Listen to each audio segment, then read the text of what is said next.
war. It wasn't meant to be pretty.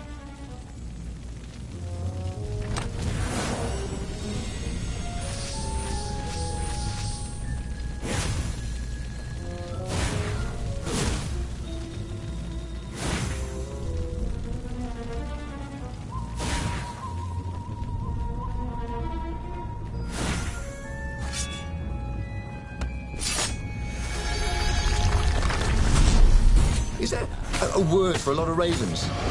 Like a doofus of ravens?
He felt like Tarzan.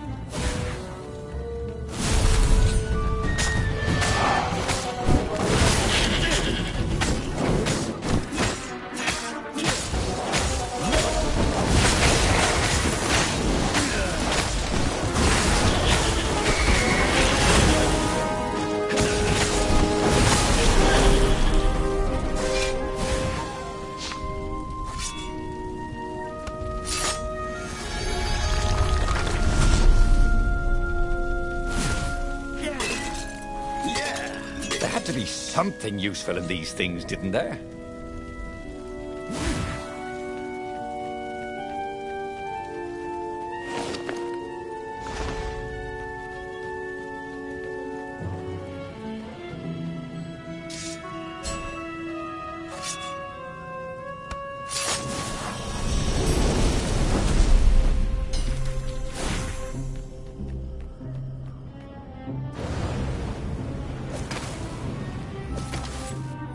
Bernardo could feel the burn.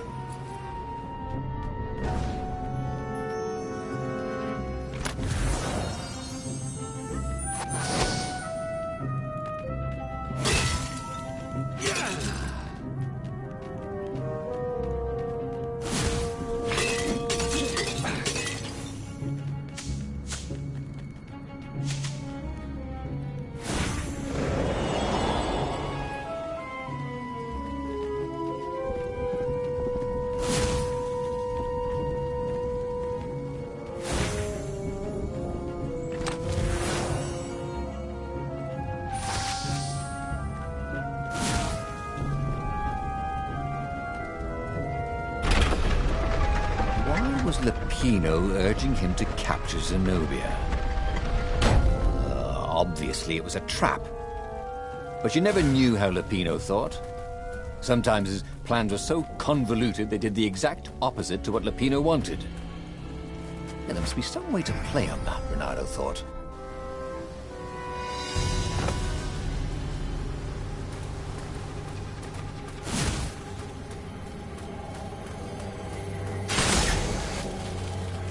Who are you looking at? Oh, right. No one.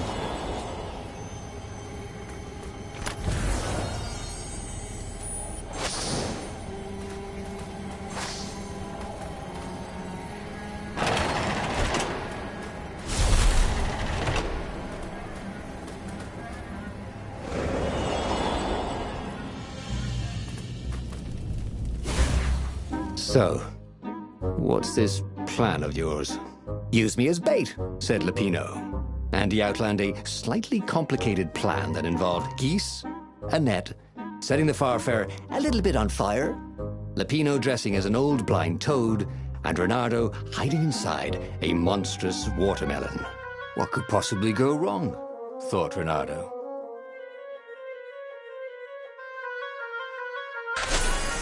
Oh, this is going to be fun, said Lupino, as he ran to go set up his marvelous plan.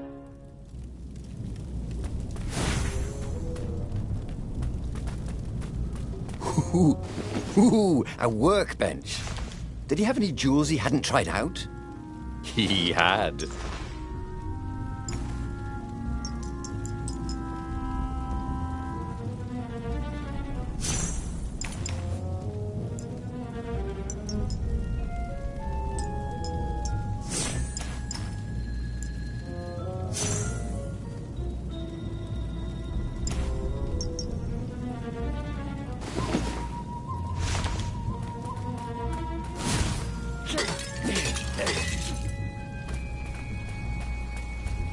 Sometimes, all you know is what you know. You know?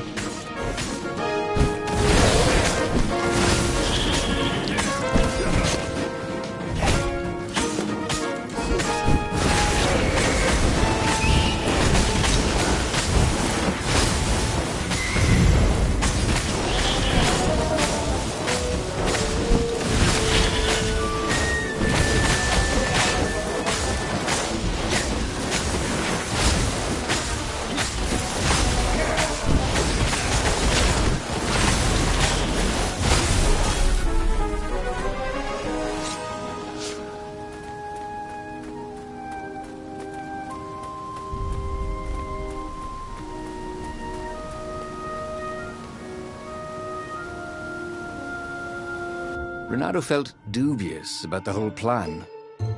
With every step, he was waiting for it all to go horribly wrong. But against all odds, Lupino's idiotic plan worked. Zenobia's ravens ran off after the geese, the net dropped, and Reynardo jumped out of the watermelon and put his sword to Zenobia's throat. Reynardo, she said, are those new scars? They look good on you. You never returned my velvet jacket. It was my favorite. You look stupid in velvet. Oh, what does an imperial princess know about style? Oh, get a room, you two, said Lupino. But the fleet was coming on fast, so they put Zenobia on the Farfarer and took her east over the Nexus. She'd vanished from Swordfu School, from his life, without even saying goodbye, without ever telling him she was the Emperor's adopted daughter. Ah, Lupino was right, Reynardo thought reluctantly. She knows things. She recognized his look. You're taking me to the interrogators, aren't you? She said, wide-eyed. And then she jumped, with horror.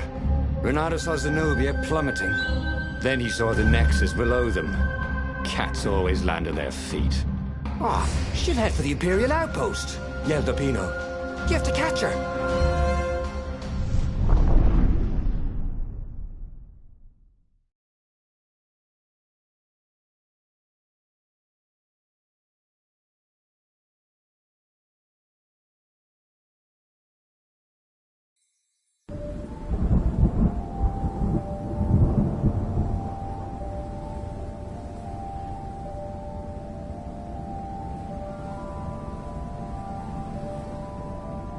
Cats can run faster, but foxes can run longer. If he ran, he could head her off before she reached her minions at the outpost. Well, he did love a good chase.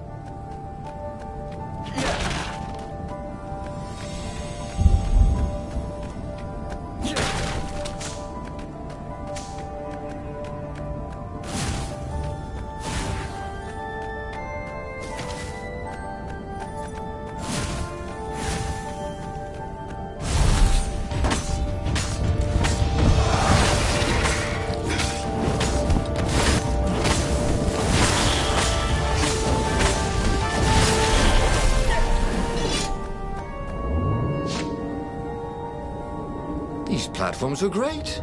Reynardo wanted one for his house.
He was closing on her. He could smell her fear. He tried not to think about the interrogators at the secret base. What did they do to her? Maybe it didn't have to end that way. Maybe he could talk to her. But, after all, there were worse things the Imperials had done to friends of his.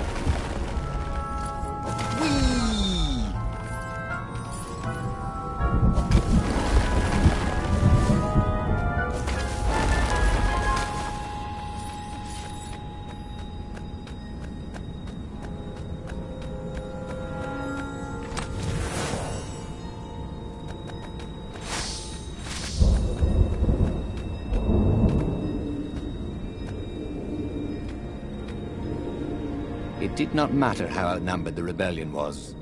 The secret Zenobia held could level the playing field. Codes, passwords. She could wreak havoc with just a few whispers to a far speaker.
Bernardo reached the outpost. The Imperials there were no match for him. Soon after, Zenobia limped up the path. When she realized he was already in front of her, she didn't even try to run.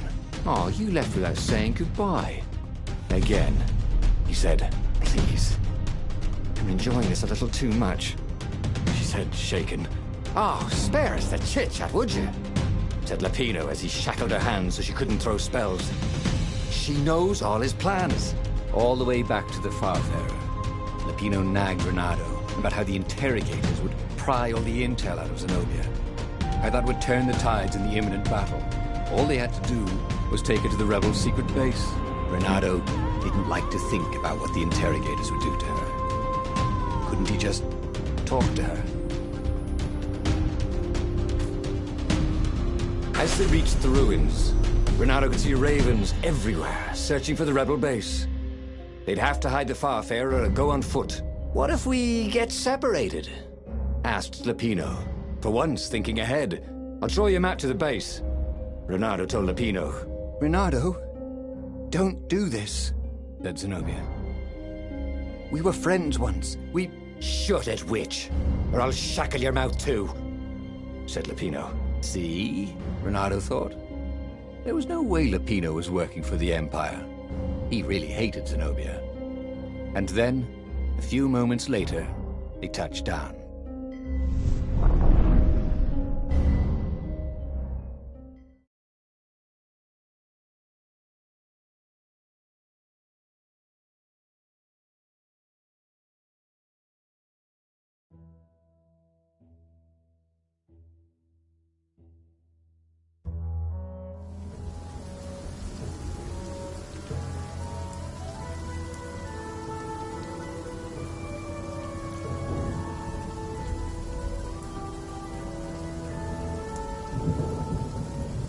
As Lapino pulled Zenobia off the Farfarer, Renato readied himself for the battle ahead.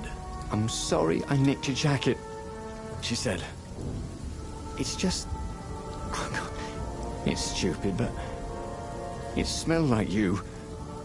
"What?" he said, confused. "Then... why didn't you ride? Why didn't you far speak?" "Oh, save the romantic nostalgia. Let's go!" shrieked Lapino. So Renato path to the secret base.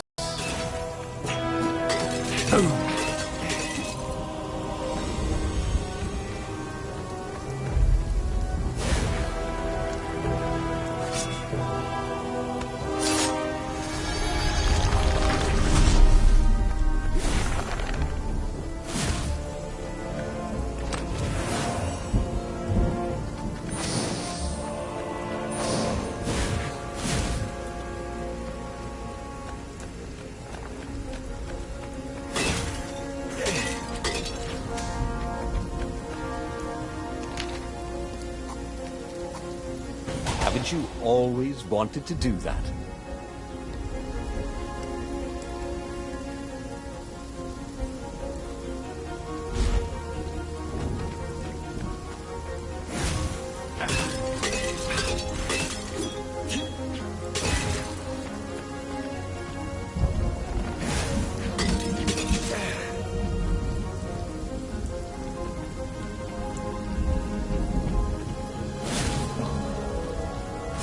The Raven one, talking to her son.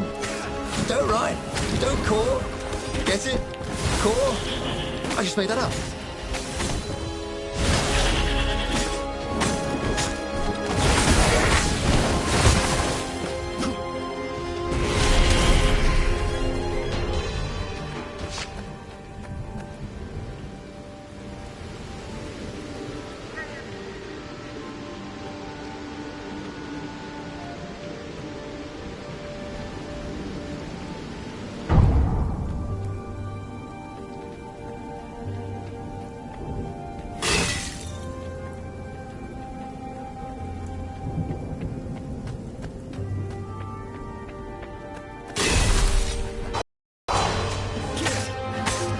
Bernardo was walking Zenobia to the rebel secret base, where she would be interrogated.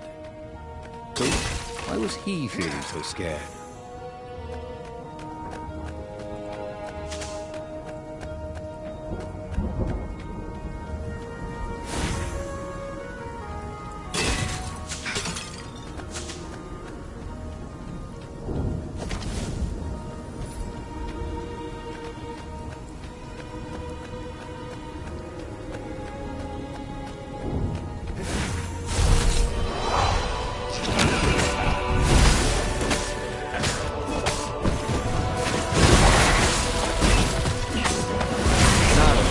Boat crashes that were more fun.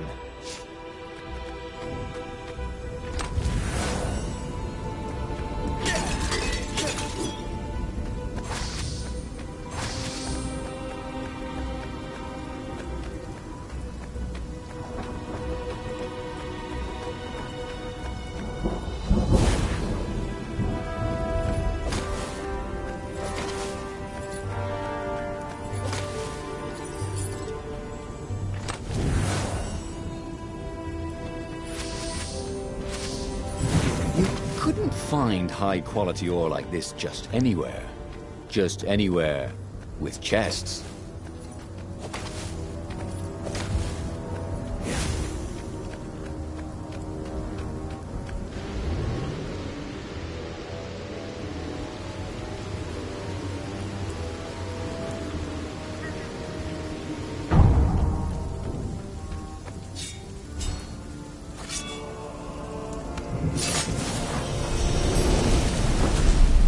Had that door been opened before?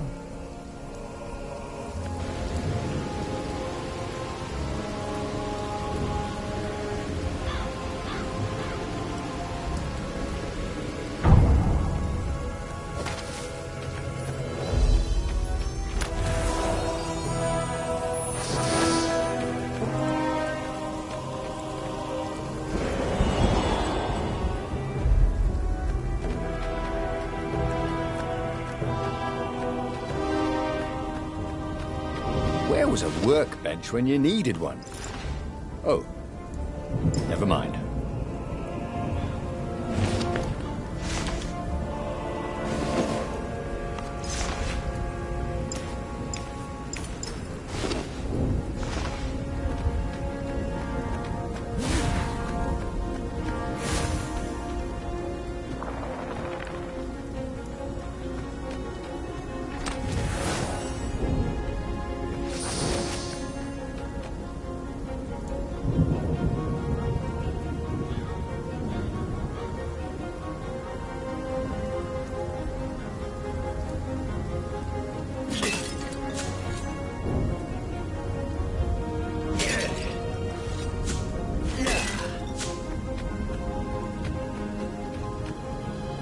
They caught their breath. It's beautiful, she said, looking at the ruins. This used to be the library of Ubar, he said, before your father's ravens smashed it. Do we have to talk politics? She asked. That's not how I want to remember you, she said with an odd, wistful look at her face. She was as beautiful as she'd ever been, and as brave. Lapino huffed. They got back on the trail.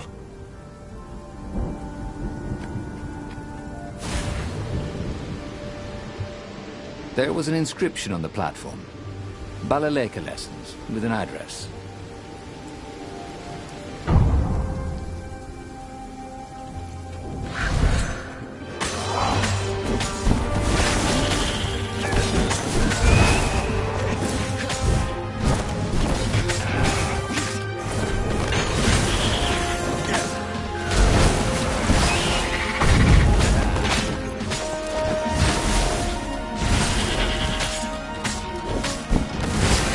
Wondered how much his tailor was going to charge for all the holes in his clothes.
Bernardo wondered idly if people who had built these poles had really, really long tentacles.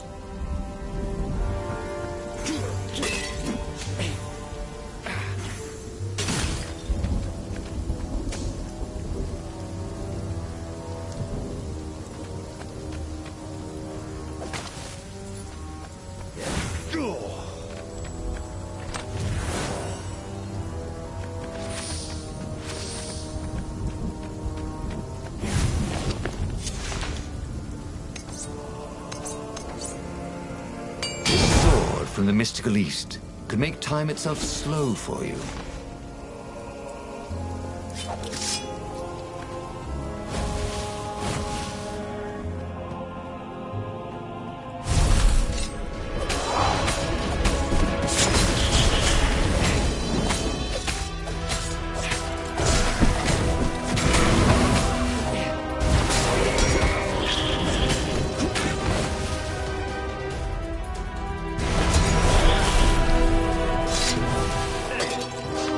Well, they really needed to redecorate anyway.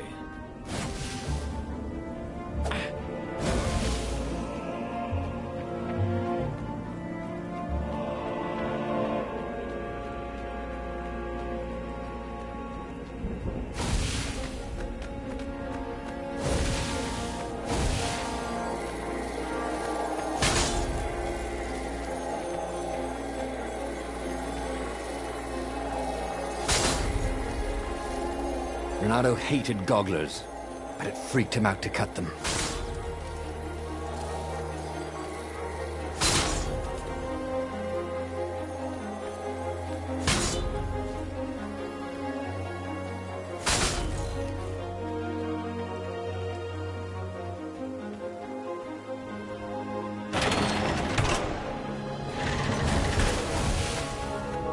The long stairs.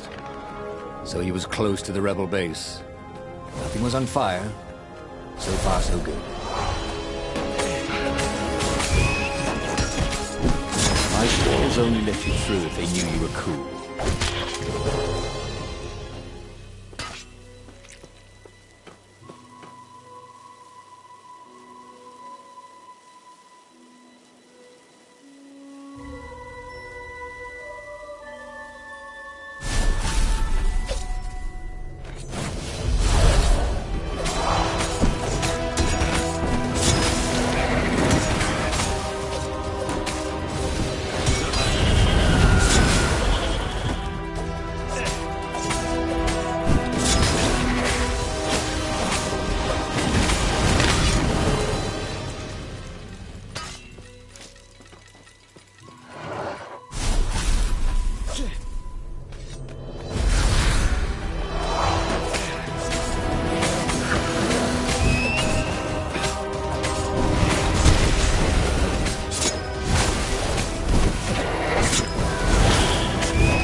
dreams may come, he thought. And then he found out.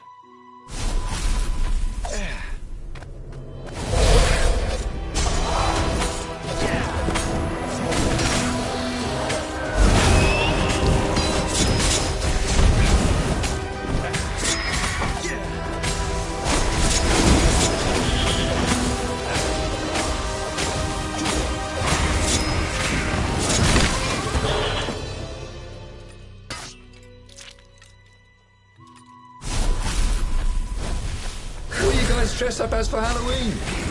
Just wondering.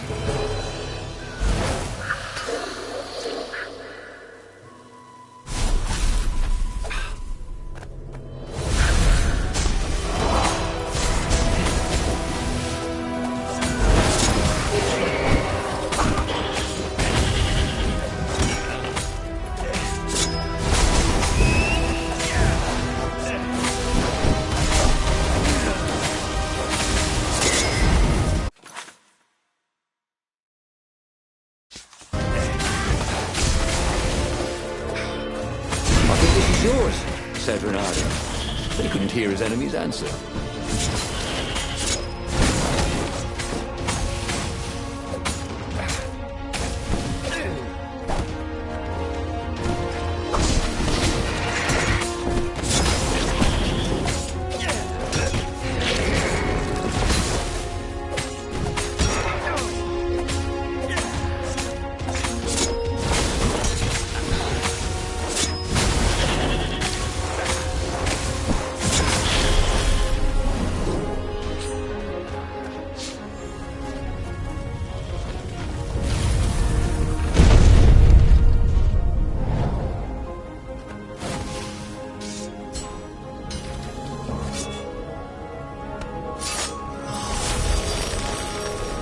I wonder what happens if I go that way.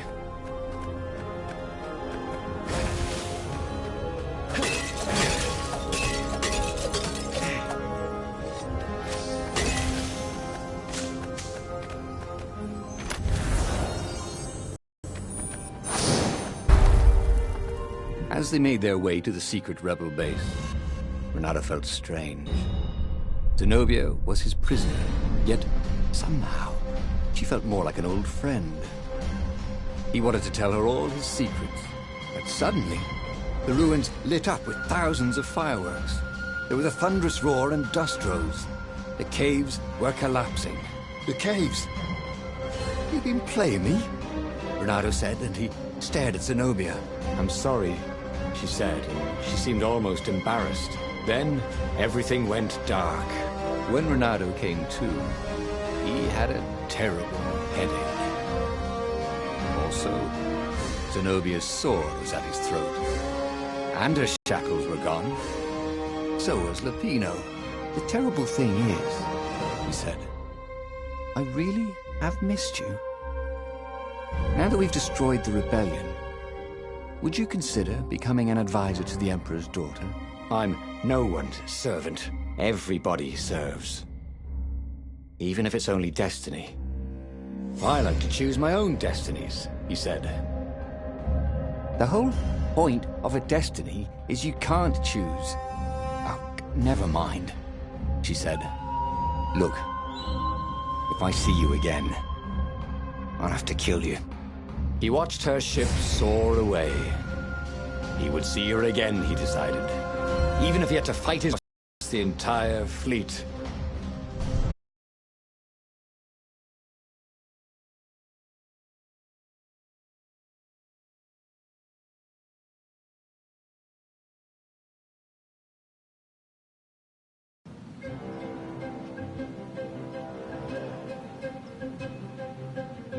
The Imperial fleet was cleaning up the few rebel remnants. For only a moment, he thought about running. But heroes don't run, even when the world is against them. Even when their cause is hopeless, and their efforts futile, and pointless, and useless, and death painful and guaranteed. He's decided to stop thinking for a while.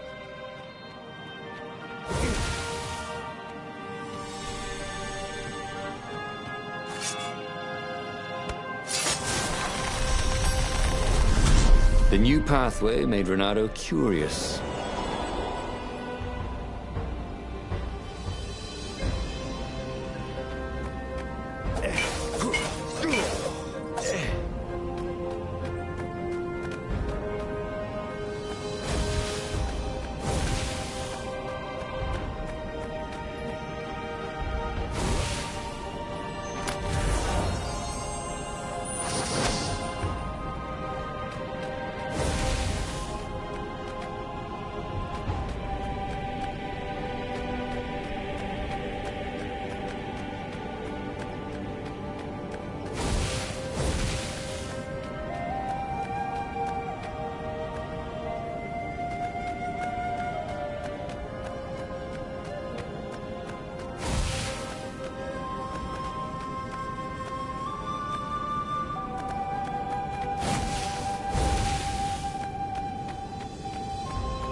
Renato's arm was sore, his armor wet with raven blood. He was tired of death. But death was not yet tired of him. The rebels were losing. Badly. In some other universe, Renato thought, he and Zenobia had left Swordfu School together, taken other names and sailed off into the mists. But not this Zenobia, and not him. For him, there was nothing to do but forge ahead. Kill the Emperor and end this.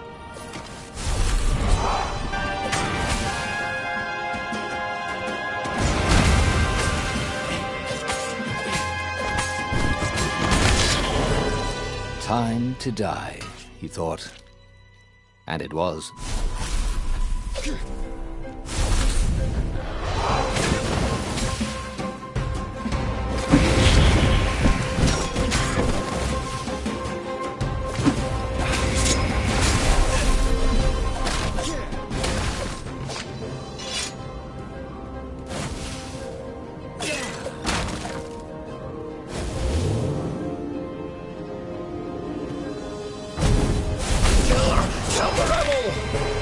Raven. Eat the rebel! Caught another.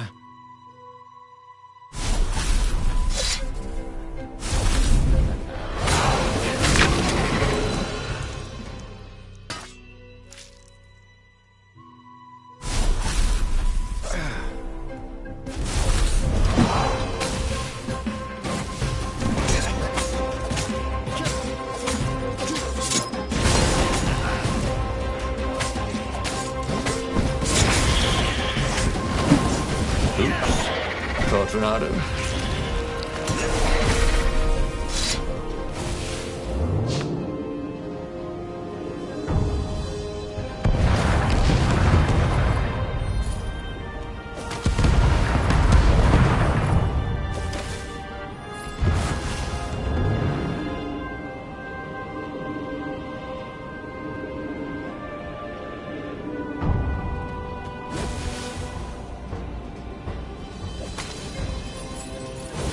Soon he'd confront the Emperor. Funny that this whole war had come about because the Emperor feared death. And now it was coming for him. There was some sort of lesson there, wasn't there?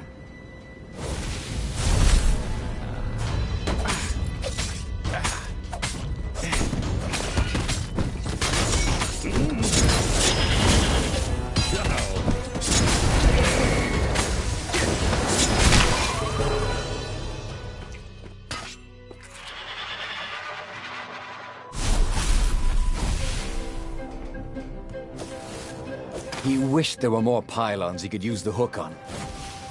Really needed to construct additional pylons.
At last, he reached the Emperor's ship. Zenobia was there. "Why'd you have to come back?"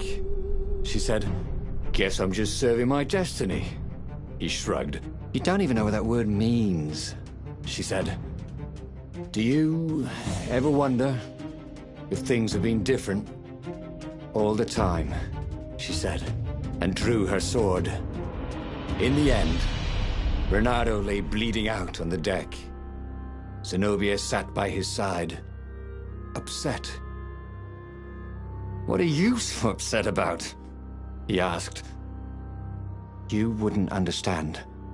Why didn't you tell me you were going to leave school? I was afraid you'd convince me not to."